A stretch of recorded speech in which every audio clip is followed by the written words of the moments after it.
বাংলাদেশ এবং ওয়েস্ট ইন্ডিজের মধ্যকার তৃতীয় এবং সর্বশেষ যে টি-20 ম্যাচটি কিছুক্ষণ মধ্যে ওয়েস্ট ইন্ডিজ হতে যাচ্ছে। অলরেডি বাংলাদেশ প্রথম 2 ম্যাচ হেরে সিরিজ হেরে গিয়েছে।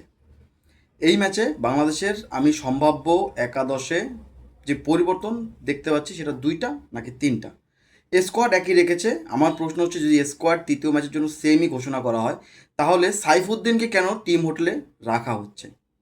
যাই হোক, সেটা একটা ভিন্ন মতামত, ভিন্ন আলোচনা। হয়তোবা বিসিবি তাদের সেলফ রেসপেক্ট বাঁচাতে গিয়ে তাকে দলের সঙ্গেই রেখেছে, বাদ দেয়নি। যেটা বলছিলাম, আমার কাছে মনে হয় আজকে সম্ভবত 2টা থেকে 3টা পরিবর্তন হতে পারে।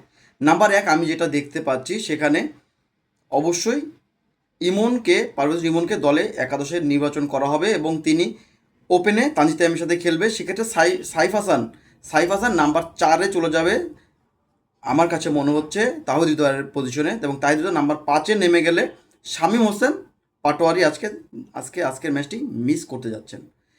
এবং এবং নাসুম হোসেন যেভাবে ভালো খেলছিলেন, তিনি যথেষ্ট ভালো খেলছেন, তাকে একটি রেস্ট দিয়ে শেখ মাহাদি, বাংলাদেশের টি-20 স্কোয়াডের সবচাইতে নির্ভরযোগ্য যাকে বলা হয়, তাকে আজকে দলে ইনক্লুড করা হতে পারে। নাম্বার 6-এ যদি খেলেন জাকির আলী অনিক, নাম্বার 7-এ শেখ মাহাদি, এবং স্পিনার হিসাবে নাসুমের পরিবর্তে তিনি ঢুকতে পারেন।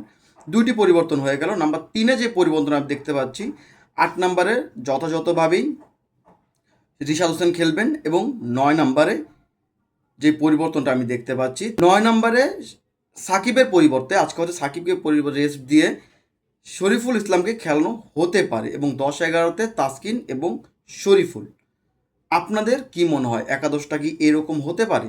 ম্যাচের রেজাল্ট আনুমানিকভাবে যদি বাংলাদেশ এইভাবেই পারফরমেন্স করে যায় ব্যাটাররা, তাহলে ম্যাচ একই রেজাল্ট হবে, কারণ ওয়েস্ট ইন্ডিজের ব্যাটাররা খুব ভালোভাবেই অলরেডি এই কন্ডিশনের সাথে অ্যাডজাস্ট করে নিয়েছে।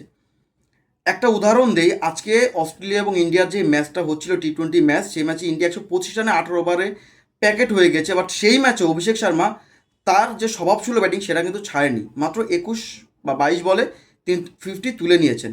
বাংলাদেশি ব্যাটারদের এই স্বভাবসুলভ ব্যাটিংটাই যদি করতে পারে, যদি স্বভাবসুলভ আউট না হয়ে স্বভাবসুলভ ব্যাটিংটা করতে পারেন, তাদের বেস্ট এফোর্ট দিতে পারেন, ব্যাটিংটা ভালো রান করতে পারে, তাহলে একটা সম্ভাবনার জায়গা অবশ্যই আছে। আপনাদের কি মনে হয়? কমেন্টস করে জানাবেন।